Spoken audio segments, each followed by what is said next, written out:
Hello army, আশা করি সবাই ভালো আছো। আজকের এই ভিডিওতে আমরা কথা বলবো বিটিএস এর 2026-এর আরিরাং ওয়ার্ল্ড ট্যুর নিয়ে। এমন একটা খবর যেটা শুনে অনেক আর্মি যেমন এক্সাইটেড তেমনি অনেকেই হতাশ। তাহলে চলো পুরো ভিডিওটিতে বিস্তারিত জেনে নেওয়া যাক।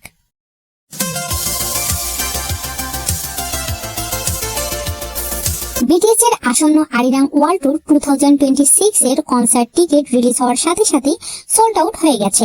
বিশেষ করে দক্ষিণ কোরিয়ার গুয়াং শহরে কনসার্টগুলোর টিকিট মাত্র কিছু মিনিটের মধ্যেই শেষ হয়ে যায়। কিন্তু এখানেই শেষ নয়, যারা অফিসিয়াল সাইট থেকে টিকিট পায়নি তারা এখন বাধ্য হয়ে রিসেল ওয়েবসাইটে ঢুকছে, আর সেখানে দেখা যাচ্ছে ভয়ঙ্কর অবস্থা। যেসব টিকিটের আসল দাম ছিল তুলনামূলক কম, সেই টিকিটগুলো এখন 30 থেকে 40 গুণ বেশি দামে বিক্রি হচ্ছে। কিছু টিকিটের দাম গিয়ে দাঁড়িয়েছে প্রায় 5 লাখ থেকে 7 লাখ টাকা পর্যন্ত। এই খবর ছড়িয়ে পড়ার পর সোশ্যাল মিডিয়ায় অনেক আর্মি রেগে আগুন।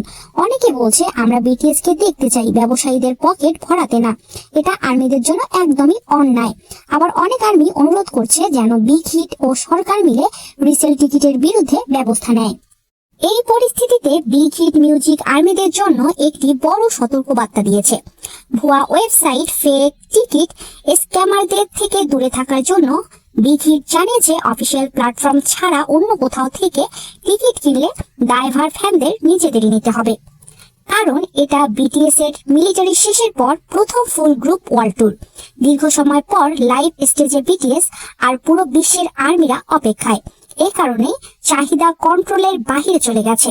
বিটিএস এর জনপ্রিয়তা আবারও প্রমাণ করে দিল ওরা শুধু একটা গ্রুপ, ওরা একটা গ্লোবাল ফেনোমেনন। তবে আমরা আশা করব সব আর্মি যেন ন্যায্য দামে নিরাপদভাবে বিটিএস কে লাইভে দেখতে পারে। তোমাদের কি মতামত? এই রিসেল টিকিট নিয়ে তুমি কি মনে করো? কমেন্টে অবশ্যই জানাবে। ভিডিওটি ভালো লাগলে লাইক দাও, চ্যানেলটি সাবস্ক্রাইব করো, আর এমন আরো বিটিএস আপডেট পেতে আমাদের সাথেই থাকো।